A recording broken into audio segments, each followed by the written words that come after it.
Hello. Thank you, everybody.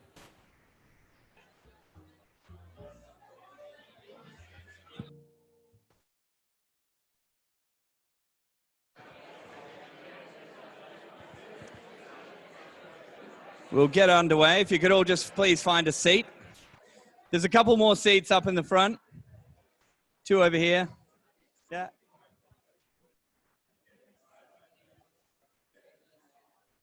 Some new faces here. I'm curious, actually, who's been to Stone and Chalk before? Raise your hand if you've been here before. Excellent. We love people who come back. You're very, very welcome. My name's Dan Ryan, the community manager here at Stone and Chalk. I'd like to begin by acknowledging the traditional custodians of the land in which we live and work, pay respect to their continuing connection to the land, the water, and the community, and to pay respect to their leaders, emerging, present, and future. Well, look around you. I mean, this is testimony to a new era in Adelaide. It's fantastic to see this amount of people coming together, and isn't it an amazing privilege to be able to do that in recognition of the situation in so many different cities. And we thank you guys for following the COVID protocol and being seated when you're drinking. Well, you're here, and for those of you who haven't been here before, you're here at Stone and Chalk. We were founded in FinTech in 2015, and over the last 5 years have worked with late-stage startups and scale-ups to provide all the necessary ingredients to scale. And that's included capital. In fact, we've contributed to over $550 million being raised for our startups over the last 5 years. Above us, there's 3 stories, 150 entrepreneurs, some 43 different startups that are part of the community here in Adelaide. And we also have hubs in Sydney and Melbourne. And along with the capital raising program, we have the other 4 pillars of our 5 pillars. So that includes our customer match program, the expertise program that includes the mentor match, the talent program includes one of the most highly sought after internship programs in Australia, and of course the community. And what we see here right now is evidence of the community that is being built here in Adelaide. So we're really excited to be able to be here and be a part of this evening. And I would like to hand it over to Natalie to kick it off. Thank you very much. Thank you very much, Dan. So my name is Natalie Take. I'm very nice to have you tonight here. Welcome, everybody. And I am a resident here in Law 14. I have a startup named eBotly. We provide solutions against counterfeiting. So we protect the brand of vineyards from South Australia and in other regions in Australia. And because I am French, I am a wine lover. So for me, it's amazing to be here and to discover Australian wine. So I'm very happy to welcome Leo Dennis, who is based in Sydney. And he started in 2016, the Startup&Angels. So the idea behind is to connect startup with angels. And I'm very happy to launch the first event here in Adelaide with him. So Leo, just feel free to introduce Startup&Angels and Australians, what you do. Thank you so much. Thank you so much, Natalie. Thank you, everyone. I must say I'm probably the only one who traveled interstate lately, and I'm very, very delighted, as Dan mentioned, to be back to a physical event. Our last actually Startup&Angels was in Melbourne. There are a number of people attending from Melbourne and other part of the world, obviously. So I'll tell you a bit more about Startup&Angels, but the first thing is I'm so happy. And I think, we've done a very good job in Australia in terms of, managing this virus. And I'm really looking forward to 2021 and hopefully, continuing to connect with a number of you and create connection. Being on Zoom and, video calls is good, but being in the same room, feels very different. So I really very happy and, encourage you all to meet with as many people possible tonight. Exchange cards if you still have cards. because yeah, I think it's more than important than ever to reconnect physically. So a little bit about Startup&Angels. So it's a journey we started with my co-founder Axel, sitting in Sydney, watching us through Zoom back in 2016. We've run over 50 physical events now. This is our first event in Adelaide. We've traveled 12 countries in Asia Pacific and Africa, actually, to run this type of events. We've run, for example, events in Phnom Penh, Cambodia, obviously Melbourne, where we did just under 10 events, I think, Sydney. And really what we want to achieve is kind of build a community, connect, like really build bridge in Asia Pacific. Obviously, as you can tell, both Natalie and I are actually from Europe originally, or from France. We build global bridge and really help founders, I suppose, to realize their vision. So what we did during COVID was actually to create online community through a dedicated platform. Actually, it's an Australian SaaS called Ramen Life. Maybe some of you are familiar with this technology. So we've got kind of a closed environment where you can find other founders, investors, and resources. We've actually run a number of online events, obviously during COVID, and we launched a podcast as well. It's all kind of free for members, and you'll all be very welcome to join the community, and hopefully build more connection.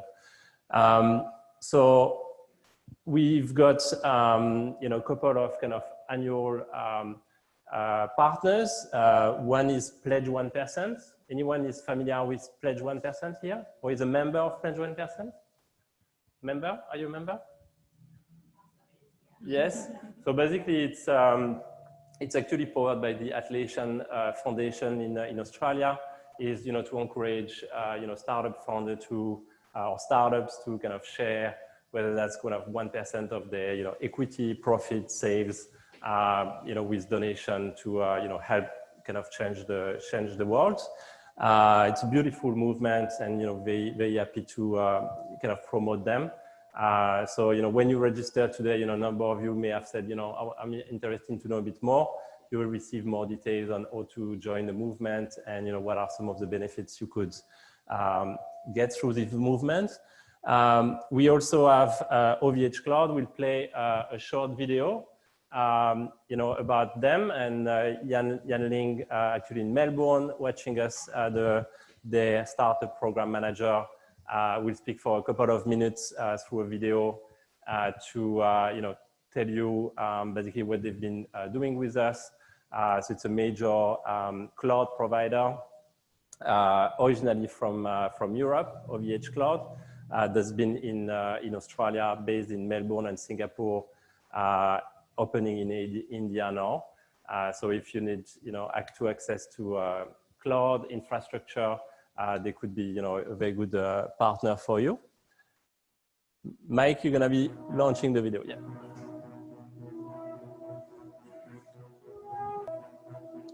Hello everyone. Thank you for joining us today. My name is Yan Ling from OVH Cloud.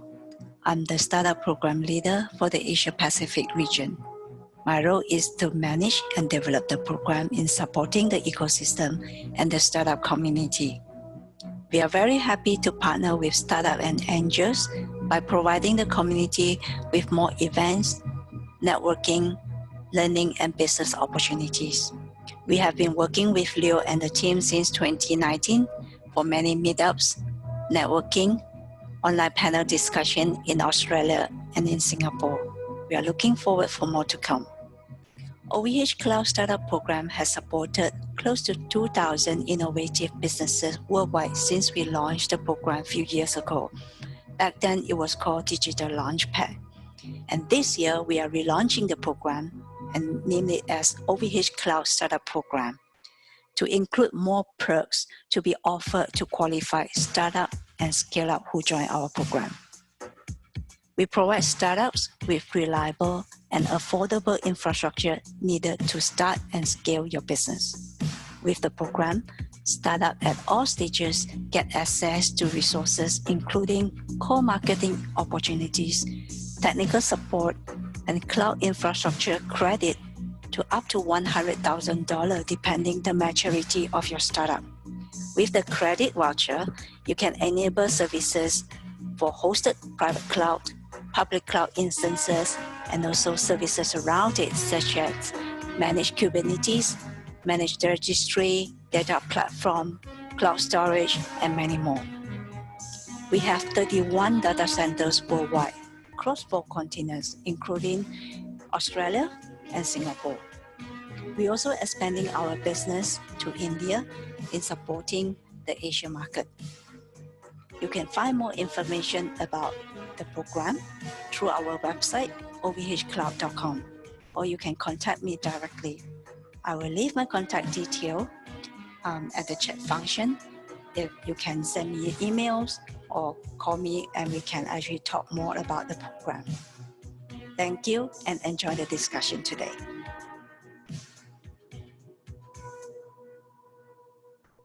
Right. Thank you, Yanling and Clément and the team in Melbourne for kind of preparing this video. So we'll send you more details in a follow-up email. And tonight we're partnering actually with Artesian. So Artesian Ventures, represented tonight by Shane and David, going to be sitting in both panels. I don't know if we still need to introduce Artesian, but I'm sure they'll speak by themselves. So massive thanks to the Artesian team. They actually did partner with us for our last physical event, which was for International Women's Day in Melbourne with a focus on medtech. So a big thanks to the Artesian team. And before handing over to Shane to moderate the next panel, I'd also like to thank my team, especially Sophie. A number of you may know Sophie Champagne. She's been amazing working behind the scenes from Mexico, waiting for her pass back to sunny Adelaide. So Sophie, thank you so much for all your hard work and for bringing us all here tonight. Big thank you, Sophie. And Shane, welcome. Yeah. It's awesome here. Yeah. It's awesome here. So I'm Shane Masters. I'm the latest member of the South Australian Venture Fund with David and Alex, wherever they are. And actually we have 2 more junior members than me, or recent members, which is Bass and Jack, who came in for work experience today. So, so I guess this panel is where it's not about Artesian or the South Australian Venture Capital Fund. It's about 3 startups with very different and interesting journeys that hopefully their stories can help inspire or at least give some a roadmap to all you other founders out there in the room that are heading down the journey of building a business and finding the right partner and capital to help grow your business. So if Oli, Brenton and Flavia, if you want to come up and... So welcome to Oli Madgett from Platform, Flavia, Tata Nardini from Fleet, and Brenton Cooper from 5 Coast.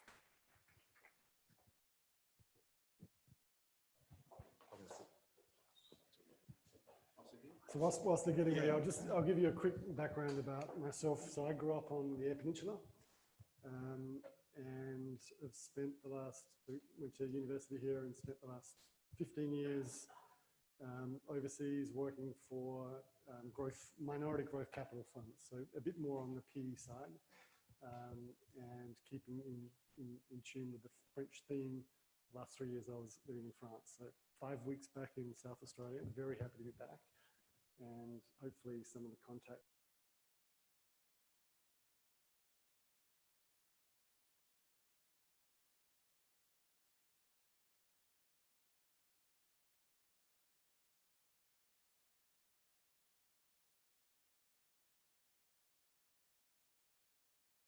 got here, how you came from Europe to Adelaide, and then we'll talk about it through the panel, but your experience with raising capital, the good, the bad, and any tips for other startups hoping to replicate what you've built.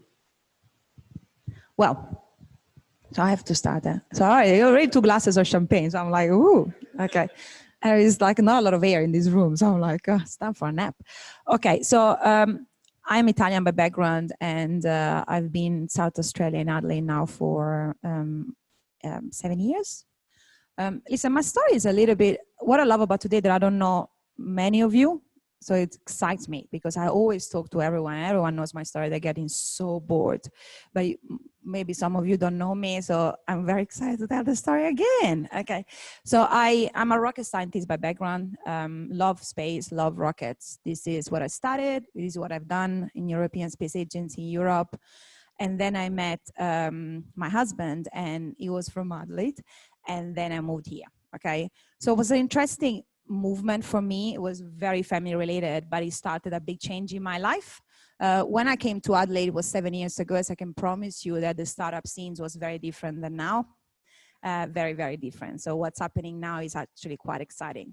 I raised 2 little kids that are still alive and doing good. So I think I'm nailing it, okay? But in the meanwhile, I was getting a little bit bored and I wanted to keep working in space. Space is my love.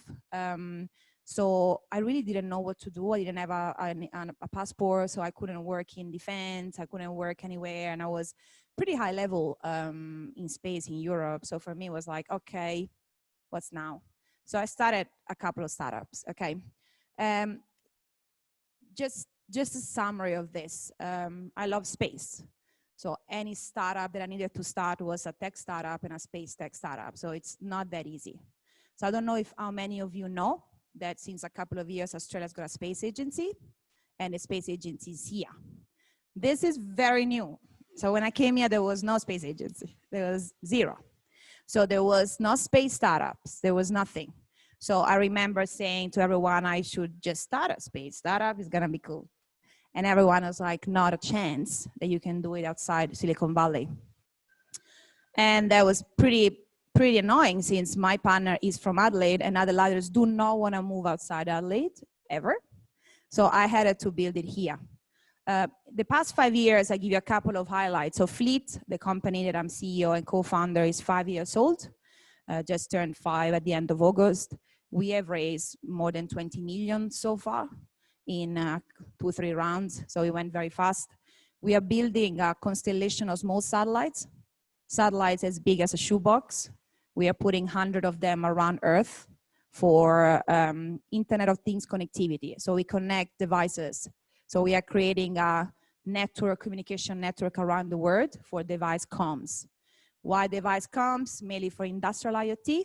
That is the most boring sentence ever, but it's actually quite exciting. So it's what's happening in mining, in oil and gas, in energy, in agriculture, so the digital transformation of all data, okay? So I think Fleet is one of the biggest space startups in Australia, probably in the world. So it's actually super exciting.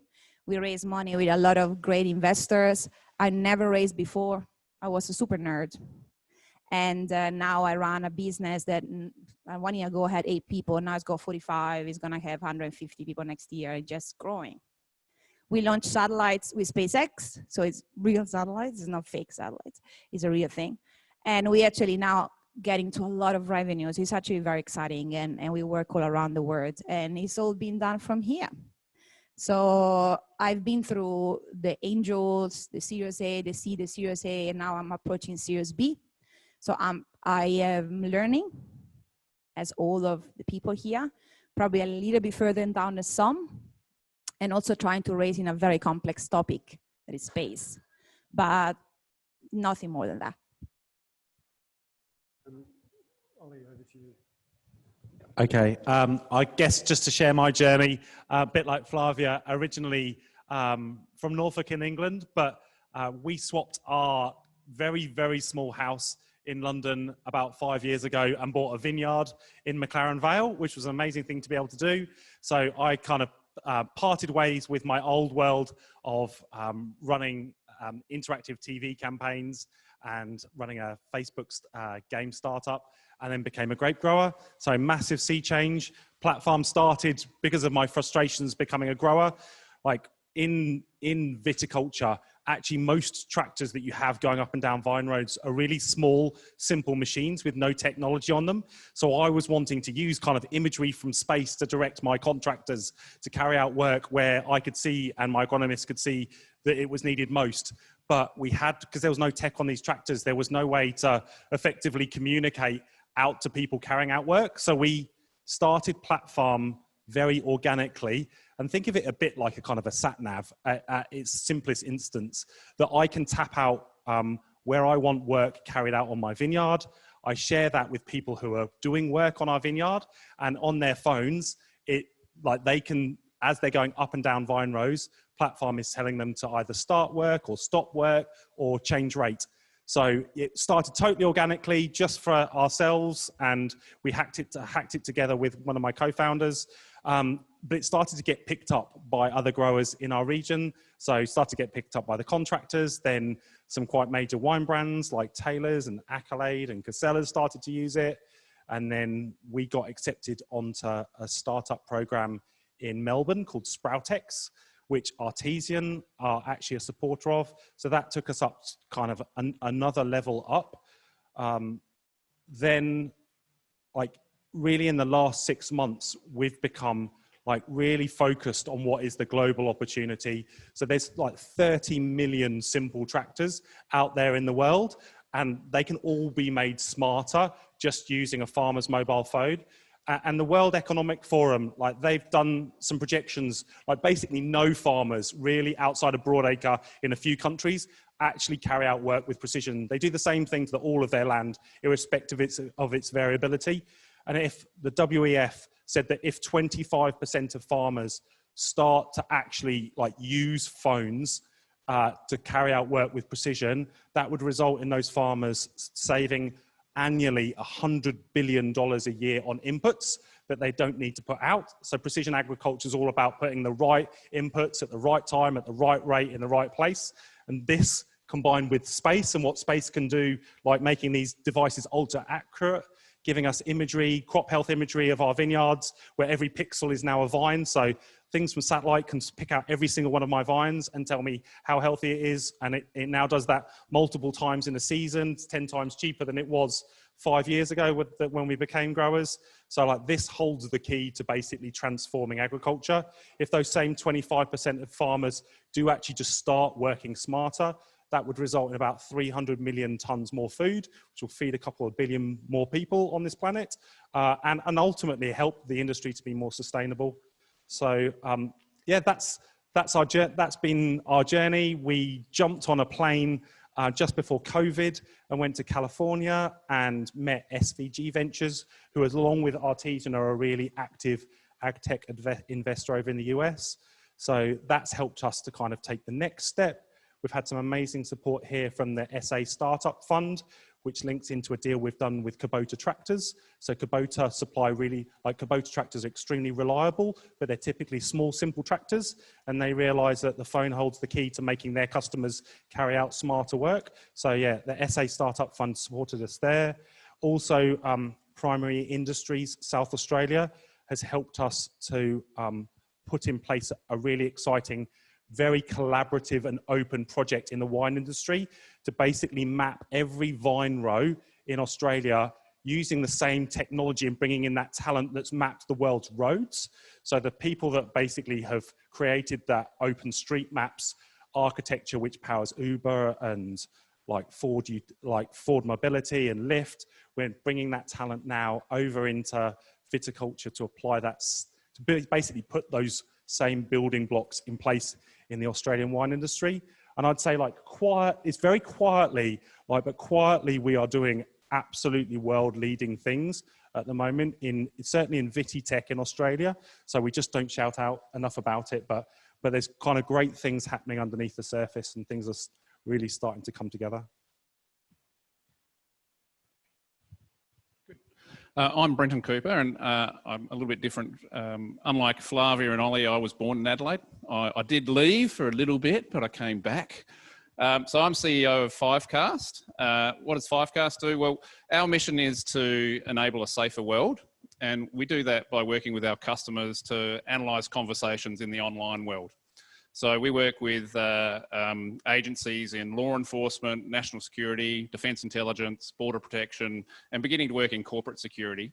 And we use essentially artificial intelligence to uncover risks that the agencies can then deal with the threat. So our journey, there's really two views of our journey. The positive view is that we're the poster child of Australia's innovation ecosystem. The negative view is that we're a junkie for grant funding. So I'll take the positive view, but it did start quite a long time ago. About 8 years ago, I, with a few others, thought about how the national security agencies weren't really making the best use of artificial intelligence in their day-to-day business. And so we launched a cooperative research centre. So it was quite a big cooperative research centre, 5 years, quite short, but very focused on innovation and commercialisation. And in mid-2017, we spun Fivecast out of the Cooperative Research Centre.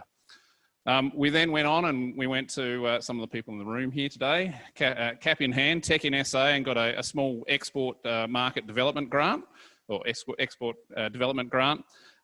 We then also applied for an accelerating commercialisation grant, got about 500,000 through that process to build sort of a bulk threat assessment platform that's now being sold, which is fantastic. And then after that, we had to exit the CRC properly, and we raised some money. So we raised $4 million through the SAVCF and Main Sequence Ventures, which is the CSIRO's venture capital. So you can see a bit of a theme here, all the government programs that we've gone through. Since then, we've availed ourselves of the SA Export Development Grant. We've also availed ourselves of the EMDG, the Export Market Development Grant, the R&D tax offset. So we're very good at writing grants, but we're also quite good at working with our customers. So over that time, we've been building quite a solid customer base. We're growing quite rapidly. By Christmas time, we'll be around about 40 employees between here and Arlington in Virginia. And over the last 12 months, so last financial year, we increased our revenue by over 5 times. And this 12 months, we're targeting an increase of another 4 times. So things are going quite well for us. But yeah, grant junkie or a poster child. It's up to you, really. So I guess it'd be good to understand each of your journeys in terms of not every, I mean, it's a question, would you, as a startup, if you could avoid getting outside investors and bootstrap it yourself and go through, I mean, is that the dream of an entrepreneur, or is it, at what point in time do you say, actually, my journey is going to be easier with a strategic partner or a financial partner? And then in South Australia, what's been your experience of, where do you go? You know, where do you get that advice from? How do you find out the different venture capital seed funders or angel funders? What's the okay, I'll lead off. Look, for us, it was really critical that we got outside funding. You know, grants only do go so far, and really we were at this stage where we had a few customers. They were using what we produce quite heavily, but we needed to maintain quite a large development team. And it was really, you know, we really had to exit the research centre. We needed to be at a significant scale. So it really wasn't a question of, do we take funding or do we don't take funding? It was, if you want to win the business, if you want to grow the business, then we need to be able to support the team that we need to do that. And so, yeah, that's why we went out and sought venture funding. We actually brought in an advisor. He was sort of a board member on the CRC, but he was quite au fait with how to go through that funding process, how to meet people, what's a pitch need to look like.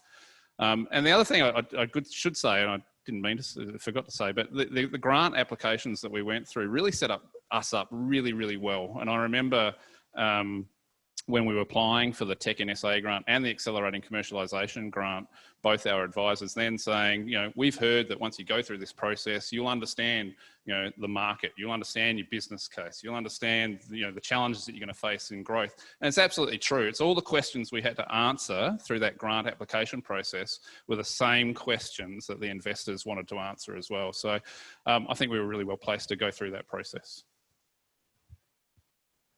I don't know. For me, it's hard to answer this question because I would never personally start a startup that doesn't go as big that you don't need VCs. Okay, so I found that it's the same hard work to build a startup bootstrapping that build a startup with a VCs, and I like the second type. I need to launch 100 satellites, so there is no way I can bootstrap it, I'm afraid, okay, unless I throw them for free in space. So I knew that day one was not a bootstrapping exercise. I've built my business with a co-founder. He bootstrapped a company up to 500 employees. So he has experienced both of the side of the apple. They're very different. You can not even compare. Like I had VC since day one in my life. And it's like you get money and they tell you to put them on fire. So now you got money, you got 1.5 years, put them on fire and go. So it's exciting, but that's what you have to do.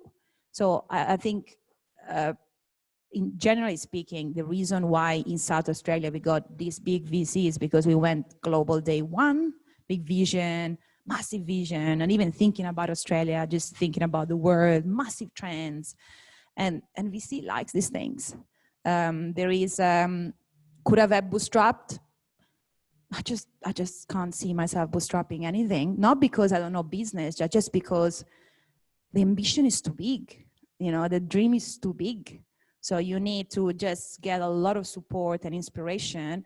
And every time you get around, you just have to make it 10 times bigger and 20 times bigger, 100 times bigger. And I find that excitement of having millions of dollars, having 2 years to spend them, 1.5 years to spend them, launching 10 satellites, is just, that's innovation in the pure state. That's when you got pressure, you got stress, you got limited resources, you got limited time. I think that's when the energy kicks in and you're like, just achieve the most exciting innovations you can ever imagine.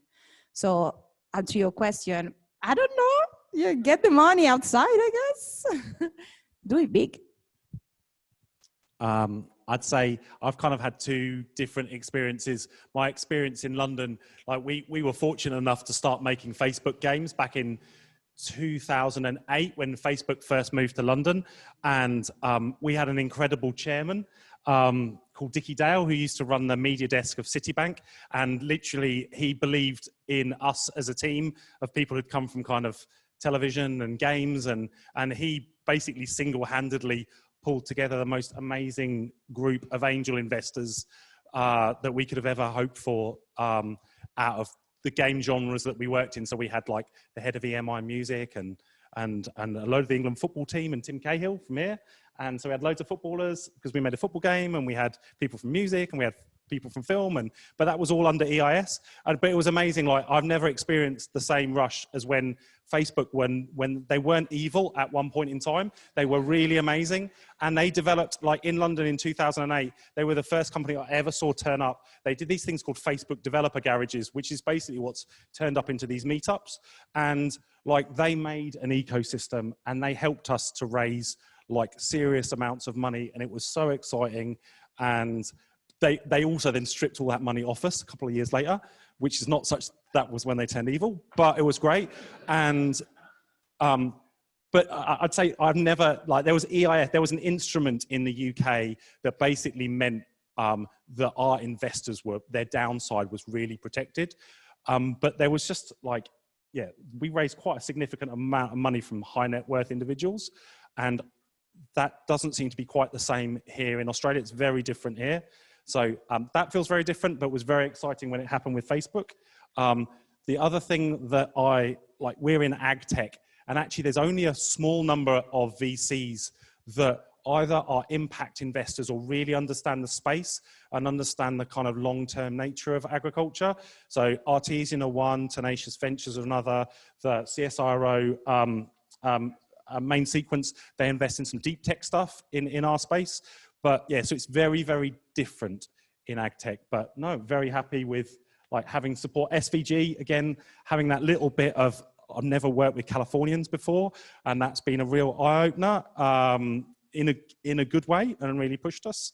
So yeah, again, not nowhere near as much money as Flavia, but it's great to have a bit of a rocket up you. Yeah, to kind of get on with it. Oh yeah, and yeah. to make Literally. you think a bit bigger. And yeah, and they really do encourage you to kind of think big, and that's made us think like we can make. There's no reason why this can't make any farmer in the world by 2030 capable of precision agriculture, but it needs sometimes that different perspective from elsewhere, just to go like, hey, look up a bit and try and go big. So if you're a founder and you've funded it to a certain level and friends and family are all saying, this is great, go for it, then you get to the next stage and it's maybe not the right thing to walk in and speak to a venture capital fund here in Australia or overseas. Where do you find funding in Adelaide or in South Australia to take it to that next level, but maybe it's not Grants? And it's not grants. So you've tested grants, and that's as much as far as you've come. Like, have you had experience or know of other companies, and where do you go? Like, how do you find angel investors and seed investors here in South Australia? I think angels investors are hidden. That's the really big struggle in Australia and South Australia. So before entering into the investors' world, I'm like, where are these people?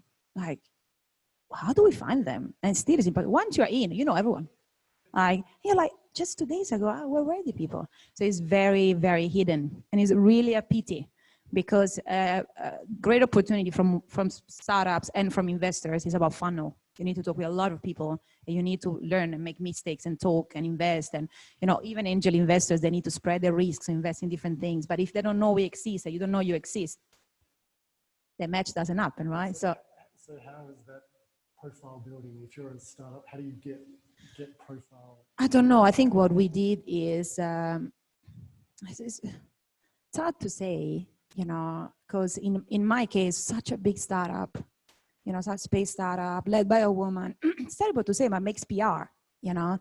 So we're all the newspapers, so people read about you, so you're very exposed, very exposed. Customers helped. Customers were talking with everyone. Customers were a great channel. I skipped angel investors. I don't know. Someone have angel investors? You No, yeah, we don't have any, not in platform. So we've just, again, actually, to bridge that thing, like there's been periods in platform where we literally just haven't paid ourselves for like 6-9 months, and we've just like, and we've all had to suck it, and we've literally all had to suck it up, and that has caused us like immense pressure, specifically at home. Shane knows my wife, who's an accountant, so you can imagine my pain. So you know that, like, it's hard, but we did get through. And like, I'll tell you, agriculture is literally, ag tech is a battle of attrition. Like, it is the last, like, if you can hang in there, and like, it takes a while, and all this stuff's coming together, but it's slow, so you have to have a long-term outlook, but stuff's coming together, and things are actually now starting to make sense and start to scale. So, but where do, I mean, exciting. To answer the question, where do you find angels? Like, do you ask, like, where do you find angels? That's a question to the audience there. Yeah, exactly.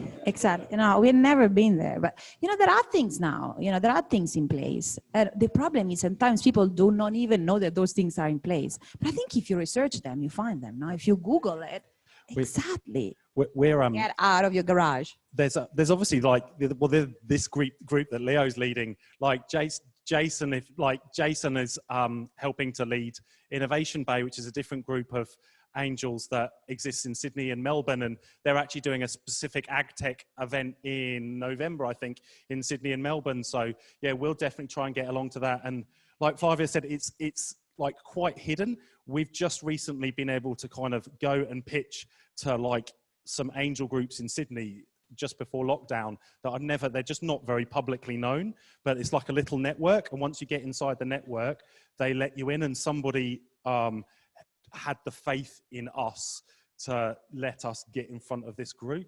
But yeah, remarkably hidden compared to London. Yeah, I agree. Yeah. So throw to the audience for a few questions if people have any questions.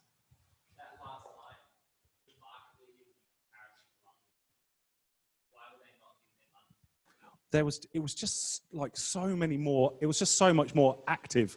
So like there was just so many more people. I'd say it's actually the city, I was there in, from 2000 to like 2014, and there was an awful lot of money made in the City of London in those times. So there was, there's almost every industry is significant there. So the media industry is really strong. The advertising industry is really strong there.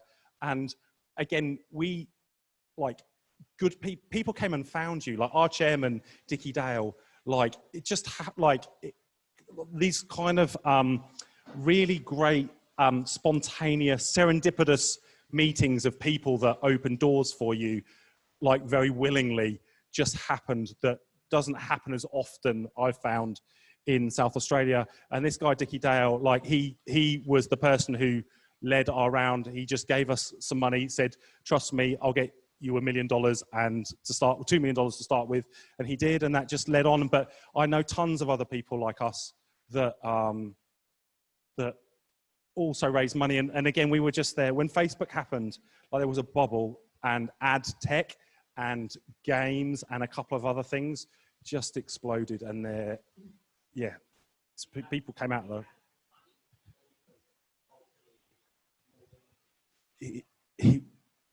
I actually think here that before this, also startups were quite hidden.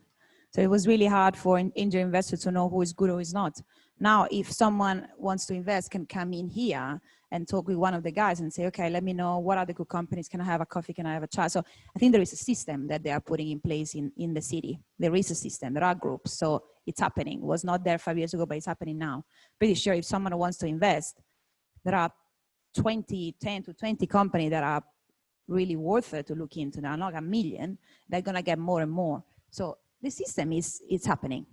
I mean, and it's quite exciting. But what do you think, Brenton? Oh, geez. You were falling asleep, I saw you. I'm just sitting here thinking, yeah, grants. Is there another grant that I can get? I don't know. But I will say, look, I think you're right. There is a lot of support for it at the moment from the government to connect the ecosystem here in Adelaide, and grants are a significant part of that. But no, I kid you not, it really does help. Even just going in, having the discussion, say, hey, this is what we're doing, this is what we're trying to achieve.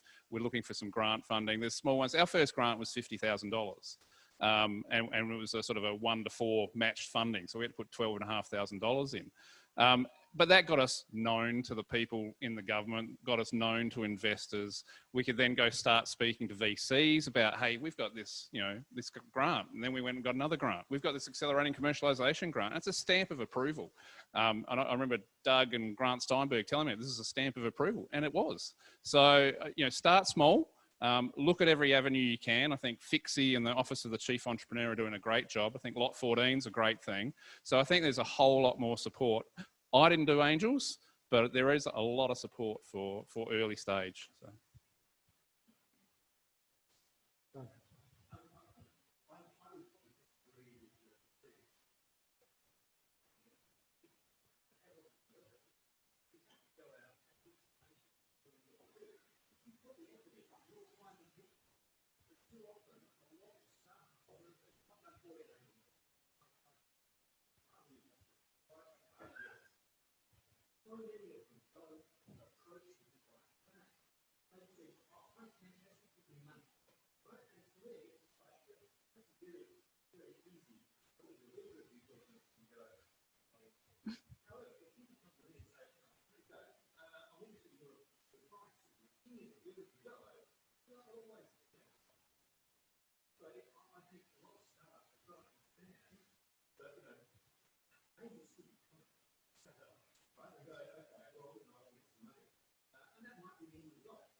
I actually agree with you. And I think it's the same with VCs anyway. You don't you reach a VC with a cold email and say, give me money. No, you have to get to know people, like angels particularly. I mean, we had some angels in the first round. They came through the VCs and everything. And I have to admit, in the first couple, I don't have contact with my little investors anymore. That's a pity, because they were amazing in the first couple of years. I mean, they were the one that were calling me every week and said, do you need anything? Like, do you want me to check this? Do you want me to help you on this? Put me contacts. They are really a change maker for the first couple of years. And so that communication on getting to know each other as on a personal level, and also understanding what the angel investor can do for you, I think is very important. It's the same with a VC. I think every VC that I had, it started from an advice on a friendship or on a communication. So I think this is missing sometimes, so that we are a community. It's very funny when you go to Silicon Valley, there are these events in which angel investors and VCs and startups are all together. They know each other since 10 years.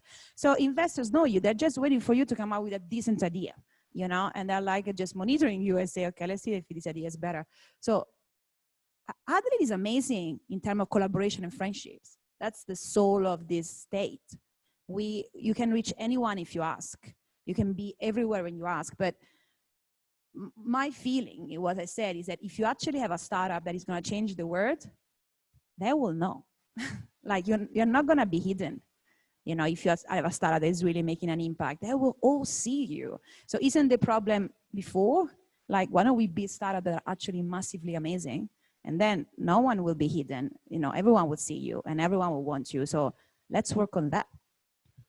I think the other thing is, you know, the way we look at investment, it doesn't happen overnight. It's all about relationship building.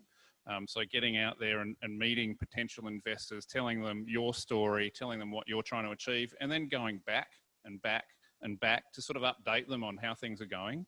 Like we're not actively looking for investment at the moment. We might do in 12 to 18 months, but I'm constantly on phones to new VCs, sending out email updates of what's happening with Fivecast over the last 3 months. So we're probably doing that to 30 odd investors at any given time. So it is all about relationship building. And from their side, it's good as well. You know, why do we want to invest in this small Australian startup? There's so many things to choose from. They want to see traction. They want to see progress. They want to get to know you. So it's about that relationship building, and you know, it starts with the angels as well. Go out, tell them your story, and you get better and better and better at doing it by practicing. So yeah. If there's any investors in the room at the SAVC fund, Alex, how many deals have we seen since March this year?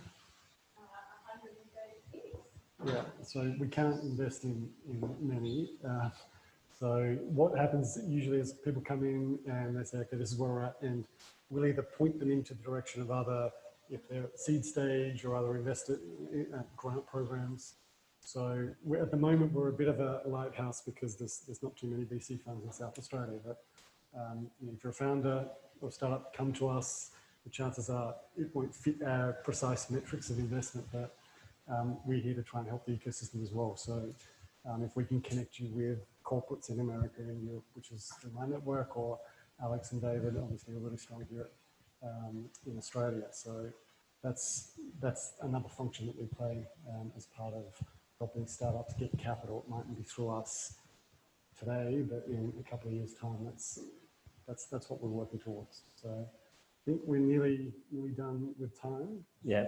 So if everyone can thank the panelists. Thank you so much. Thank you, everyone. And massive thanks to all of you. Thank you. Don't forget your grants before leaving. Huh? So yeah, you go. So we welcome the second panel. So Danielle will be the leader of this panel. I just need a microphone. So Use this one for now.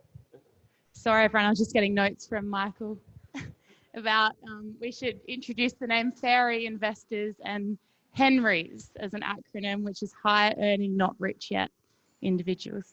So there you go. Hello, everyone. I'm Danielle. I'm part of the team behind SouthStart. Craig, Jason over there. Great to see you all here. I have to say, it's pretty overwhelming seeing you all here. I don't know if anyone else is feeling a bit in the COVID headspace and liking their own company at the moment, but I definitely am. So it's great to be amongst you all tonight. Just for some short context, SouthStart is arguably one of the leading technology and innovation events in the country. We like to think so anyway. We're gratefully supported by the government of South Australia and FIX. As a bit of a, you heard it here first announcement with COVID, obviously have reconsidered our dates. So we're looking at February the 17th to the 19th next year. And in the meantime, pull out your calendars and you'll hear an announcement in the next few weeks about an event on November the 19th that we're teaming up with our partners to deliver here at Stone & Chalk and some other exciting things around there. A lot more comfortable behind the stage. My hand's a bit shaky, so anyway, but excited to introduce our panelists here tonight. Now we have Judy Halliday, who is amongst other things, the Chief Operating Officer for the Office of the South Australian Chief Entrepreneur. Now we have, welcome Judy. We also have David Rorsheim, who is the Portfolio Manager at the South Australian Venture Capital Fund, managed by Artesian Ventures. So a big welcome to David. And we have Liana Reid, who is a member at Startup&Angels, but also is the chair of the South Australian AgTech Advisory Group, amongst other things as well. So thank you for joining us tonight. A lot of my work was done in the previous panel. It was great to hear a conversation about the money that's hidden in the hills, as Craig would say, and talk about the health of our ecosystem and investment scene here. And I'm going to continue to ride that wave. We have strong representation here tonight from people who have a vast range of experience amongst venture capital, angel investment, government grant funding. So let's dive into that a little bit. Liana, I might start with you. I'd love you to introduce your role, particularly with your Startup&Angels hat on, and how you play a significant role in our ecosystem here in South Australia. Thank you. Yeah, I've been involved in the angel group since it started. We started with BioAngels back in 2002.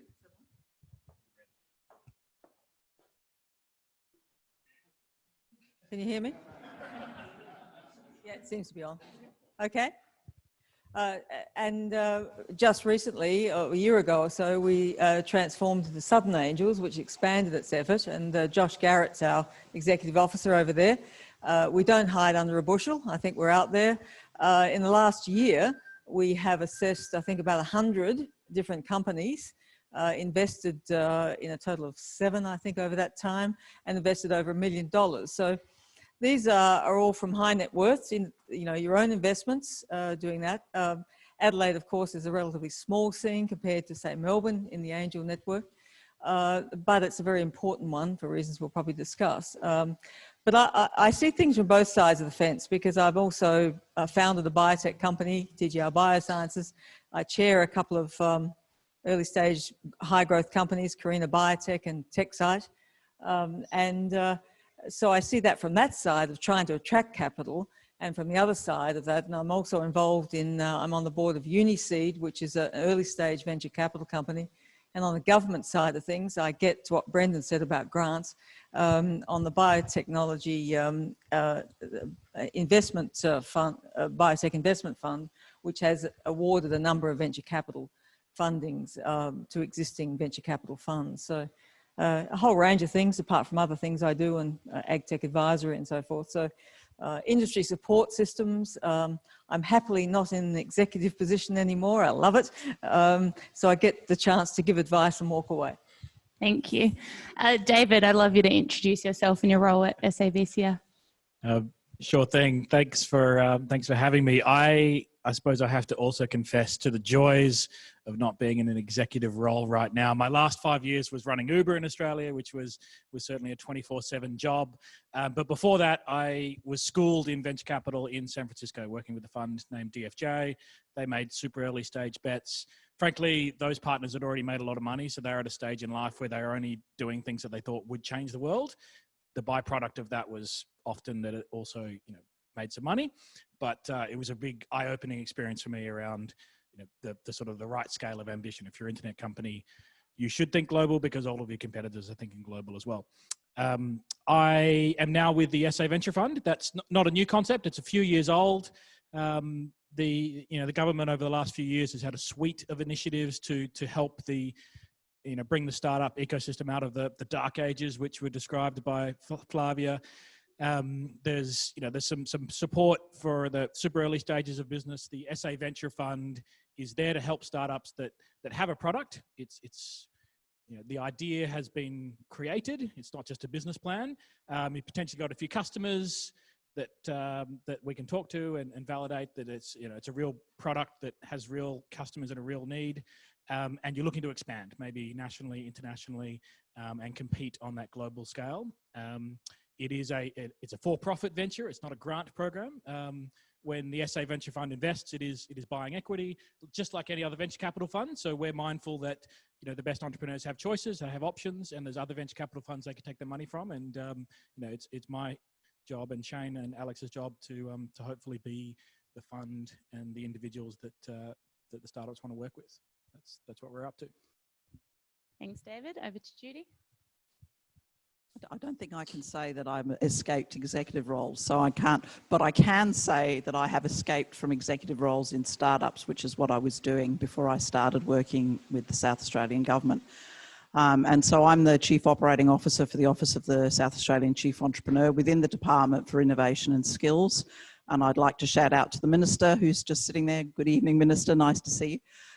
So the department the Department for Innovation and Skills has carriage of a whole bunch of things that are relevant for the startup ecosystem, including, bringing Stone and Chalk here to run this fantastic startup hubs, establishing things like the Cyber Collaboration Centre, the South Australian Venture Fund, and a whole bunch of other activities that go on delivered basically through the Office of the Chief Entrepreneur, including some early stage grant funding.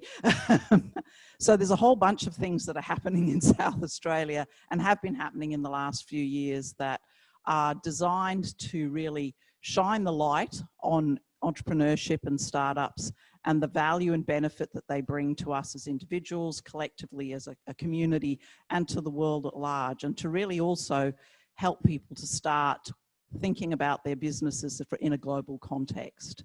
Now, obviously, early stage investing is really, really important for South Australian businesses. And so we're really excited to see Southern Angels getting going with, a whole bunch of really exciting things and investing in some of our really interesting startups. Innovation Bay has been mentioned, and hopefully they'll get off the ground with doing some things post-COVID. A little bit tricky to do stuff, although, as Danielle pointed out, there does seem to be a lot of us in the room together here today. Is it? Are you Donald?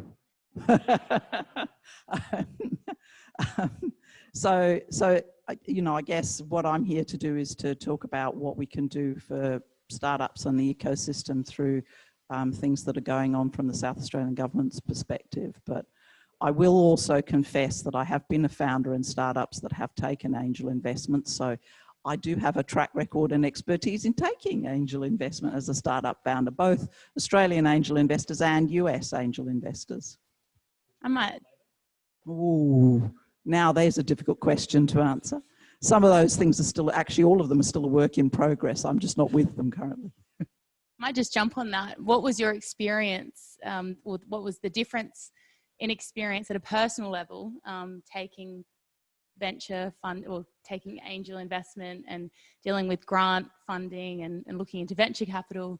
I know that with each of those different pathways at a personal level for many founders here tonight come different implications. Can you provide any comment on what that difference was like? I think in a very generic sense, angel investors are much more about, they'll come in usually earlier into your business when it's a little bit more risky, but they usually have very strong domain expertise and great networks specific for the thing that you're interested in. One of the businesses was actually an ag tech kind of business, I guess. So that's interesting. But the people that got involved were really interested, passionate, had connections to customers, would get in and roll their sleeves up and really work hard in the business with you. That's not to say that venture investors don't do the same thing, But angel investors are a bit more operational, I guess, whereas venture investors tend to be much more roll the sleeves up from a strategic perspective. They're all about how are we getting your business positioned to get as quickly as possible to some sort of exit event. Angel investors are also interested in an exit event, but they probably invest more personally, and this is a generalization, in actually, you know, getting your business working, ironing out some of the early kinks, getting you ready for the next set of investors. A couple of the businesses actually did have angel investors and VC investors at the same time. David, do you have any comment to add to that in the difference between your approach through the SAVCF compared to someone like Liana with Southern Angels? What might be some of the different considerations that you look at when just doing your due diligence and deciding whether to invest in a company? How are they distinct from the angel pathway? There's going to be a bit of overlap. At the end of the day, they're both buying shares in a company. And along the journey, more likely that the angels are arriving early, and they could either be someone that's passionate about this field, or they could be someone with a lot of money who just wants to make some investments. Probably what's going to be a little bit different is, you know, without disrespecting the amount of time and effort that angels put into an investment, is there's probably going to be a bit more of a process with a venture capital fund, probably because there's more money attached to it as well. And they've got a board and they've got their own investors that also need to be satisfied that due diligence has been done. Some angel investors just investing their own money and they write their own rules and they can make decisions as fast as they want. Some of the angel networks are a bit more organized than that, so there'll be a bit more of a formal process. But I'd say the biggest difference between a venture fund and an angel fund is, in general, more money from a venture fund and probably a little bit more forms to fill out, so to speak. Now, Liana, I know your background is heavily in the biosphere. How does that, obviously that's typically a quite slow growth industry, or but very high level of investment there.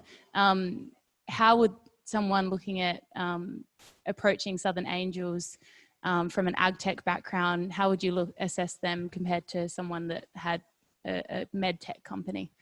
For example, does your level of experience in your own realm play a significant factor in whether you can establish that investor-founder relationship? Only to some extent. I mean, I think that angels apply the same principles across the different fields. We probably don't invest that much in what's the classic biomed stuff of drug development, because it does require such large chunks of funding, and you know those damn venture capitalists are going to come afterwards and screw you with preference shares, veto rights, et cetera, which actually is interesting because in that context, because I'd be interested to know the views of startups, because venture capitalists do come along with a very set, it's a script of we need preference shares, we will have veto rights, ABC, we will have 2 board members, blah, blah, blah, blah. But there is actually a lot of flexibility in the system, is my feedback I would give, and don't take that for granted that that's what they're going to take. So as an angel investor, I prefer a bit more flexibility. And I think, yeah, angels come in, they're investing their own money. You know, this is your retirement funds that you're investing. A big difference from a venture capital organisation that's investing other people's money. Now, hopefully the drivers are still the same, but it's quite a different personal investment in what you're doing. I don't think it matters so much across the sectors. You tend to want to invest in sectors, I think any investor wants to invest in sectors that you understand. I don't understand the IT sector. Whereas people who are not in that sector would say, I don't understand this bio sector at all. And so you can basically make the wrong decisions because you can't interpret the key drivers. But you know, our angel group has expertise across a range of domains, and the beauty of it is you get together in a group and the one who's the expert says, you know, I'm saying this and whatever, and we tend to go along with that because you trust the people.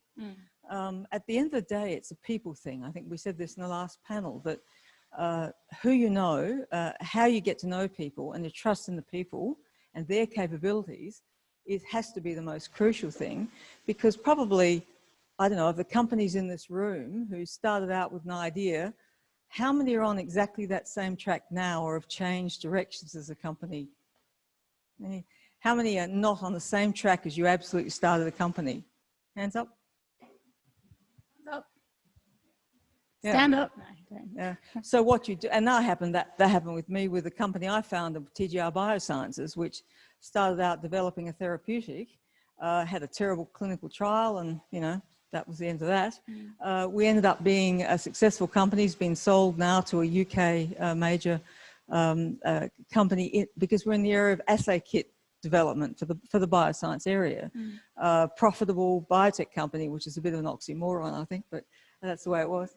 And doing well. So you change direction. So at the end of the day, it's the people and the quality of the people and what they bring, and how do they think outside the square? Are they willing to accept advice? Because angels like to give help. You're doing it. The different. It's the same thing with venture capital, really, but the spectrum from being philanthropic through to hard-nosed investor is a different positioning in there. And the angel investors are more about saying, can I help this company? And maybe I'll make some money at the end of the day, but I don't necessarily care that much. I want to help companies. So there's a lot of help that goes into saying to companies who come to us. As I said, as Joshua said, we're 100 companies over the last year. We've invested in 7. I hope a lot of those companies have gone away and said, well, I didn't get investment, but gee, I got some advice on that from people who know. So that's the difference. Yeah. Now, I know we have a number of budding finance students here. Andy out the back. Back in the day, we built the website for the Adelaide Uni Finance Society. Talk me through, David, the pathway to VC. I believe your background was in economics initially. As a job? As in what you studied. How did you get into the path of venture capital? Yeah, I can share my journey. It's not an enormous industry, so there's not sort of a rigorous established pipeline, but what worked for me was I had studied both engineering and finance. And my first job as an analyst at a venture fund was first line of defense against thousands of business plans that would come in. They got mailed in back in the day, and just take the first look at them and make sure that the bigwigs at the fund got to see the real good ideas. And they're a technology startup, so there was some aspect of technology and some aspect of business to it. So that worked well for me. That got me in the door. I think I'd worked at some small companies. That helped as well. When I thought, I spent some time at that venture fund, but everybody that was more senior than me had worked in a startup or a big tech company. And so it was pretty clear to me that if you ever wanted to come back and be a senior person in venture capital, that you needed that experience. And I think there's 2 reasons for that. One is it makes you a better judge of what's a good idea and what's going to work, and you might potentially have some better advice for the people you're investing in. But also remembering that you're in a competitive environment, the folks that you're trying to invest in are going to ask, apart from your money, what good can you do for me? What use would you be on my board? And if you've got some real experience, then you've got a bit more to talk about, as opposed to I've just managed money and nothing else. So that was my journey, and I think that's, if anything, the most typical journey. And I think something and it's quite nice, I see a range of ecosystem leaders here tonight, investors, founders, corporate folk, and many other people interested in the startup realm. Judy, I'd love to know, obviously with Lot 14 and the precinct that we're within right now, and Stone and Chalk, Chris over there, if anyone wants to speak to you later, tell me, with your efforts in government right now and the investment in our innovation ecosystem, how critical is this public face and having this central room to gather? How critical is that within our state? It's enormously critical. I think it's always a challenge. I think we've heard that there's lots of challenges. It's a challenge to identify who the financial people are, who's going to invest, where are the angel investors, what this does is this physical embodiment, if you like, of what we're trying to do for entrepreneurs and startups in South Australia is it creates density so that you have a whole bunch of people doing a whole lot of different things that are all together in the same place. And that density is one way of creating critical mass. It's, you know, we heard Oli talking about London. You know, London is, as you all know, everybody lives this close together in their daily lives, and there's millions of them. So they have critical mass just by the fact that they're all in London. So that density is really, it just exists. I mean, I'm not going to go into the why, you know, the structures that are there and the taxation regimes that exist in the UK are very favourable for early stage investors, and we heard mention of the EIS and that sort of thing, and that's why you get so many, because you can actually, you know, invest your money while you're alive and see the benefit of it, you know, unlike in some other places. And it's similar in the US. There are some taxation advantages, structural advantages in their system that makes it much easier for angel investors to invest, de-risks their investment to a certain extent. But, you know, we're fighting constantly here against the challenge of not having 22 million people living in, you know, downtown Adelaide. And this is one way of creating that environment without having 22 million people. So I think that's very important. It's about making sure that we have that connected network of individuals and people in the startup ecosystem, entrepreneurs, businesses, customers, investors, government, close by each other so that they can then bump into each other and have those collisions that result in all sorts of interesting things happening. It gives you scale without having to have scale, effectively.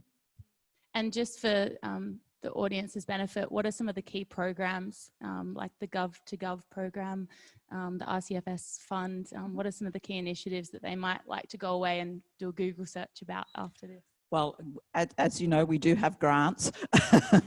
we have the Research Commercialisation and Startup Fund, the RCSF, which has a number of different avenues into it for funding for ecosystem and related things, but also directly for startups, which is like, and we do make you work hard to get that money so that you can be prepared to get money from other people. You know, I think it's worthwhile pointing out that government is investing your money. You know, you as the taxpayers are, it's your money we're investing, so we take it very seriously. We look really hard. We're not going to give it away easily. That said, government's also a really big business in this state. So the Go2Gov program, government as a customer, most startups would really much prefer to have paying customers than grants, particularly if you're a B2C type of customer or a SaaS type customer, where you can quickly translate your product into revenue and bootstrap. Obviously, if you're developing a new drug, that's a little bit more tricky, unless you've got Donald in your customer base. But those are the two big programs that we have currently running. There's a whole bunch of other programs that run intermittently during the year. We have a mentoring program.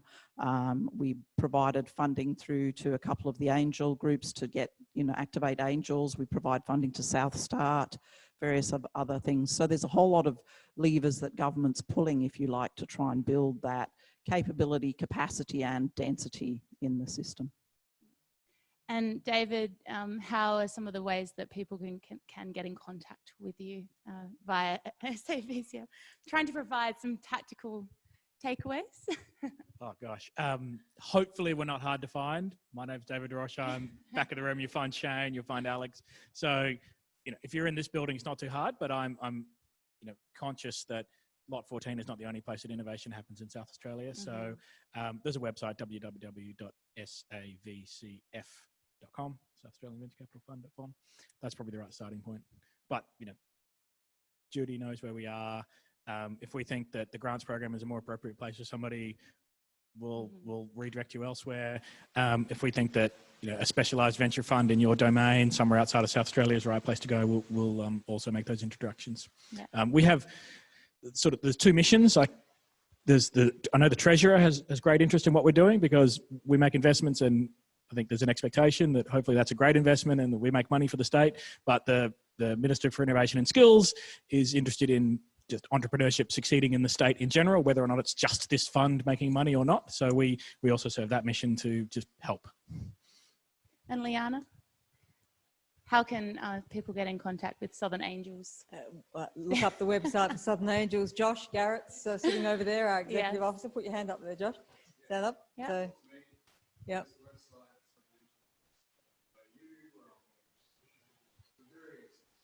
Yeah. So, you know, just find us. And Josh has a very, you know, it's quite orchestrated, even though, you know, Angels sort of appear to be kind of this disorganized lot that come together every so often out of the woodwork. We're actually quite organised. And there are angel groups interstate as well that syndicate. We're looking more and more to syndicate because one of the limitations of angel funding often is that you just haven't got enough money to really make a difference for a company. And the last thing a company wants is a series of, you know, a whole series of ants as shareholders who, you know, just increase the numbers but not the dollars.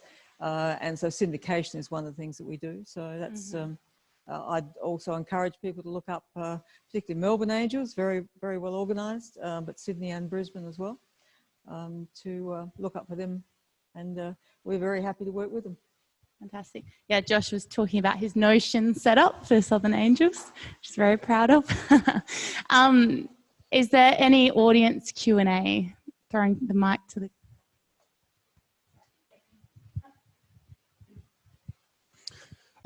Thanks. It's been some really good insights for everyone and great to see everyone out tonight. There's always a lot of focus on high growth venture scale startups. And I know as a state, that's a big focus for us. There's also a sort of a set of metrics around a company that fits that criteria, especially when it's venture backed. It needs to be able to return an amount of capital to those VCs over a number of years. It's become increasingly easier to start a business and grow a business with the cloud and accelerators and so forth, which is, you know, many people in this room that I know have been able to create great businesses that I think over the next 10 years can be $30, $50 million businesses. That's not necessarily going to fit the bill of a venture-backed type of company. And I think there's a massive gap in funding for companies that really just need $250,000, $500,000 as a one-off investment to get up and running. What can we do as a startup community to fill that gap, to give these founders with great ideas who want to build, you know, businesses that are in that sort of, you know, 10, 30, $50 million a year revenue? Because I think as a state, we've got a great track record of building those types of companies. And I think that the more of those we build, the more first-time founders we have who can exit those companies either through an acquisition, through, you know, potentially IPOs, and then recycle that capital into sort of the next future second, third generations of a startup community. So any ideas on how we foster that? Yeah, thanks, Michael. I mean, I think that's a sweet spot for the angel investors, because quite often we don't look for the really high growth companies because you're just going to be so diluted by, you know, large numbers of rounds of venture capital.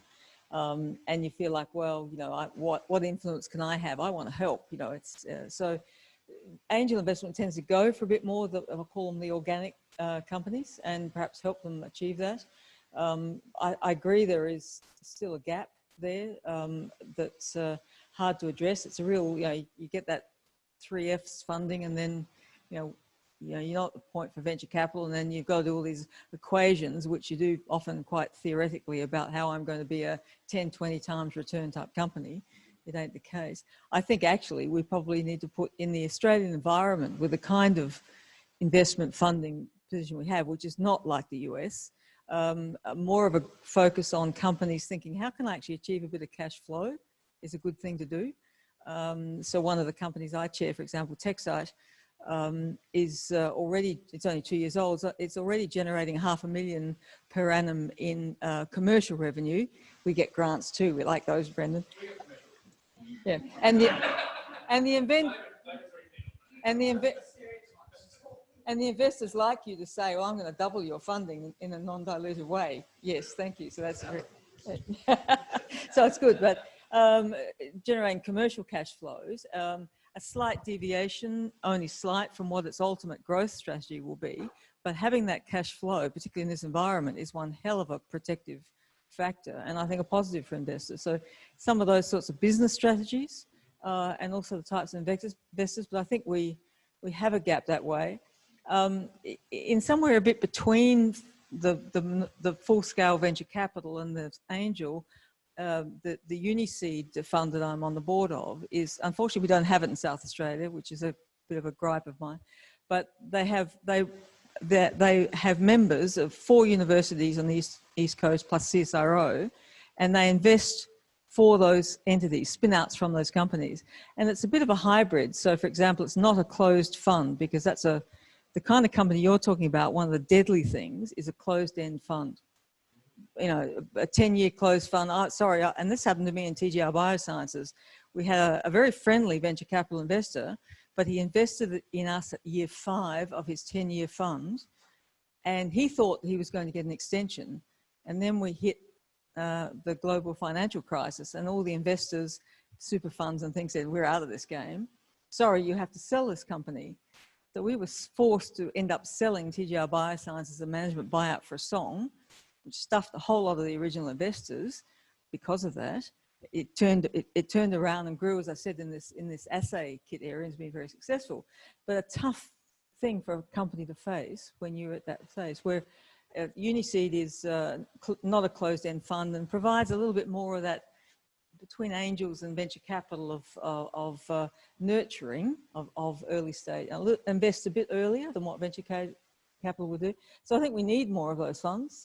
We don't have the full breadth of things that, so, you know, what you say is a real problem.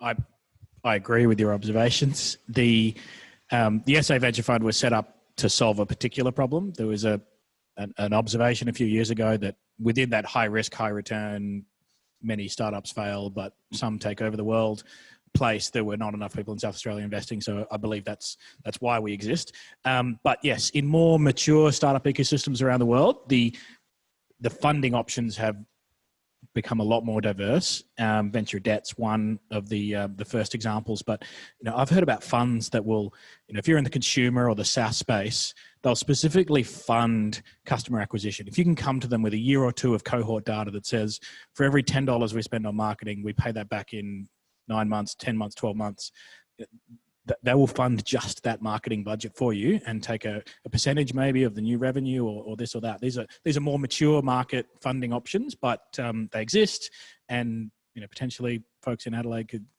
copy and paste that idea. Yeah, again, we're happy to have those conversations and try and point people in those directions if we think it's right. Judy? The point I'd make is, and we heard this before from the floor, I think the question was, where are the angel investors? We can't find them. And I think you'll probably hear angel investors say, well, where are the startups? We can't find them. So to some extent, there's an opportunity to organise yourselves in a network that's a little bit more active if you're in that cohort of startups that are not really going to be a venture investable business, but are possibly an angel investor type business that might give a 3x return or have some other way of paying back investors. It might be an earn out through dividend, whatever the structure might be. There's different structures, but often it's having that portfolio that people can look at and say, here's something I can invest in. Just a thought. Before we go to the next question, Michael Macalino is the Associate Director of AgTech at BDO, if you want to talk to him later. There you go. Just thought I would introduce our questions. Now we have a question. Do you want to say your name, your role, your company?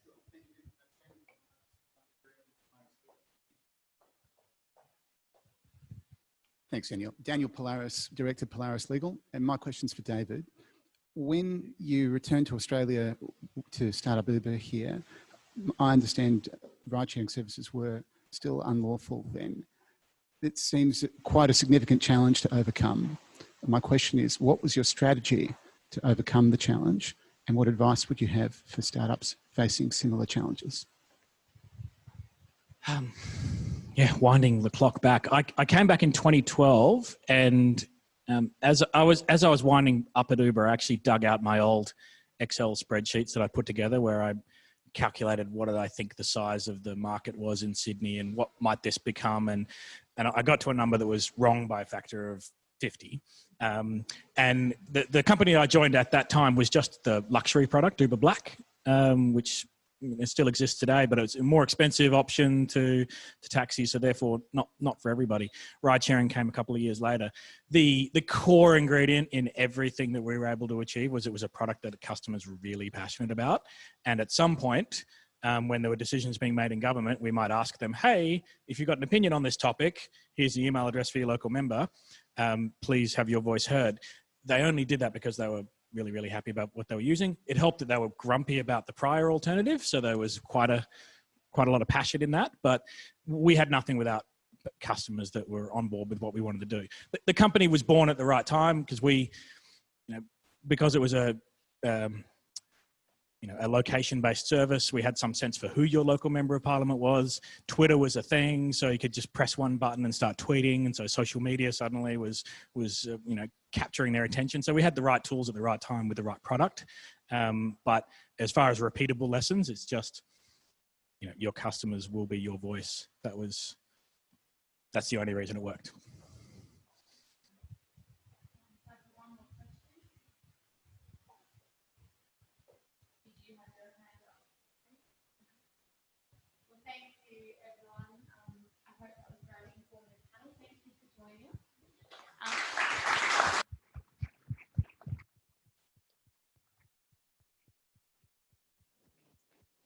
Before I hand over the mic, I do encourage you all to make yourself known to others, to our panelists here tonight, to the previous panel, and have fun and enjoy human company in real life.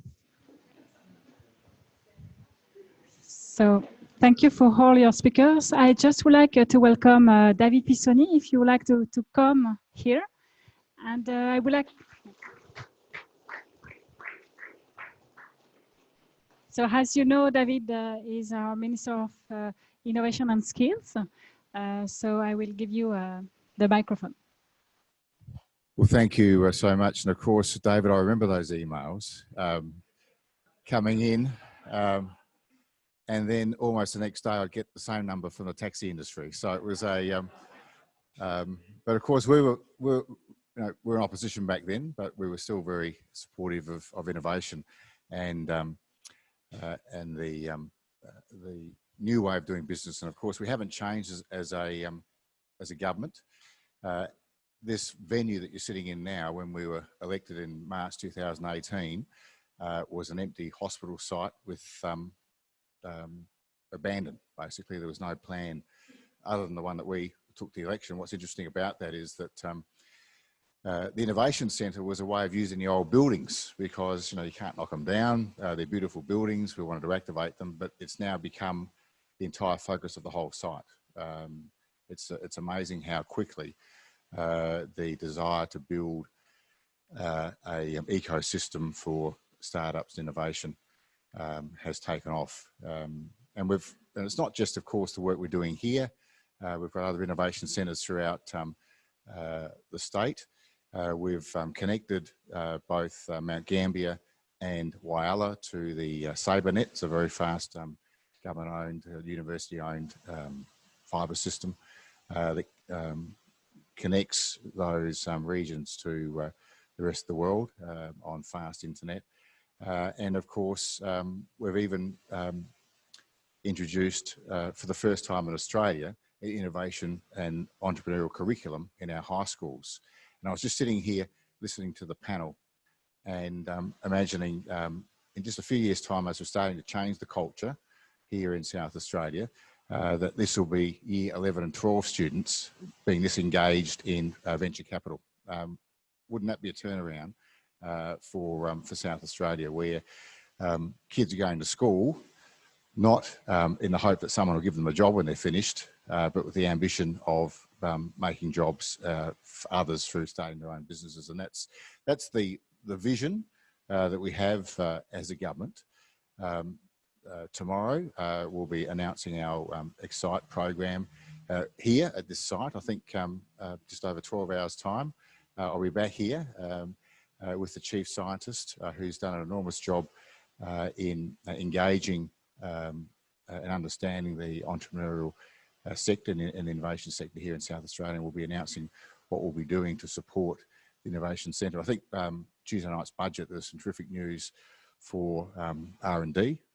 South Australia has been traditionally quite poor at accessing R&D, and we'll be announcing some support for South Australian businesses to do that tomorrow through our Excite program. So 12 months ago, we announced our fixed program, our Future Industries Exchange program, and here we are now, of course, about to announce our Excite program based around science and research innovation. We do a lot of very clever things here in South Australia, but then we give them away. What obviously we want to do is work, be the facilitators of the private sector, working with our research sector and commercialising those products here in South Australia. Owning the IP, whether that be science IP, whether it be creative industries IP, whether it be something you've designed as a unique service product that can be sold around the world. And that was the whole idea about the Productivity Commission's report that identified an opportunity for the government to be a customer of our startup community. I mean, this is revolutionary, the Go to Gov program. If you look at the history of how government has purchased in the past, you know, it's had this little room of experts. I sort of close my eyes and I picture what that room might look like. You know, a smoky room with middle-aged men and older in long socks and sandals, pumping out tender documents and telling the industry what the government wants to fix their problems. Well, we've actually, with our Go to Gov program, we're going out to the startup community, and not only are we saying, look, we've got these problems, what can you do? What do you think will fix it? We're also allowing the startup community to actually identify problems that the government has with a solution to fix it. So this is our contribution, if you like, as being, you know, the biggest business in town, and we want to change that as quickly as we can here in South Australia. We don't want the government to be the biggest business in town, and we want the startup community to obviously be able to say they've got a program that government should be buying. We don't want them going to other states, going overseas and saying, we've got this government program. And then when I ask the question, well, does your government use it? We say, well, no, they don't. So it's a bit of a hard sell. So it's about backing small business, about taking risks. You know, I expect that there'll be at some stage the Premier or I will be in front of a camera saying, yes, this did go south. You know, it all went to shit, but sorry. You know, we've got to get back on the horse and put that down to experience and continue with the program. And this is a change of attitude. You would all know that here in Australia, and I think in South Australia in particular, if you fail in business, you might as well move to an island where they put all the lepers, because nobody wants to know you. Whereas that really is a learning experience. We need to be more like they are in countries like the United States, who will value someone that has achieved something but perhaps fallen over at the last mile or the last yard, and put that down to experience. And that's what we need for our startup community to succeed. That's what we'd like to see as a government, a complete change of culture here in South Australia, a strong private enterprise-driven company that has international products that live here but are servicing the world. So good luck, everybody, and thanks so much for attending this evening. And I think I'm officially closing now, aren't I, the event? Thank you very much, David. Thank you very much.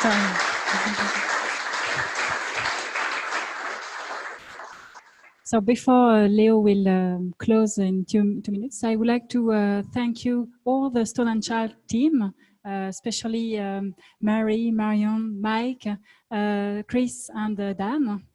I would like also to thank you, the French Tech, so for the help for the organization, Marion, Alexandra, and Amélie. I would like to thank you, Australians, all the speakers today, and Sophie, who is in Mexico and helped a lot. Thank you so much, Leo, to come to Adelaide here for this first event. Thank you, Natalie. A big thanks, to Natalie. I remember she presented actually in Sydney for the in September last year. So it's amazing. You made me come to Adelaide and import that concept. So I hope you all enjoy the experience tonight, and we'll make the most. We've got plenty of amazing food prepared by Les Deux Coqs, like a French restaurant some of you may know. There's still plenty of drink. I think we're looking to close around 9 p.m. So make sure you enjoy and you meet as many people as possible. We had obviously a number of people online. We've been recording this event, and I think it's been amazing to have all the parts of the ecosystem here represented. It's quite fascinating to see the energy, the creativity in South Australia. So well done, for giving a good image. Well done to the founder to also push a little bit and talk a little bit about what's probably missing for them. Even though they are building some amazing ventures. And yeah, I mean, for me, it's it's been a great journey. Jump in a plane for the first time in 9 months, and be here with you. So if obviously, if I can help any of your business to grow, come and see me, and you're all very welcome in our community. Big thanks to all the partners, Startup Adelaide, obviously, French Tech, South Start. Stone & Choke. I asked actually Mike to come. He's been doing an amazing job, at the back, and for all our kind of virtual attendees. So big thanks to all of you. Thank you, and thanks. Thank you. Cheers. And I just wanted to extend the invitation again to join us next Wednesday evening, where we have an event to the title of Adelaide Gateway to the Stars. You get to hear Flavia and Lloyd talking about the launch. So it's another great opportunity to be back here experiencing the events that we have here. Thank you. Cheers.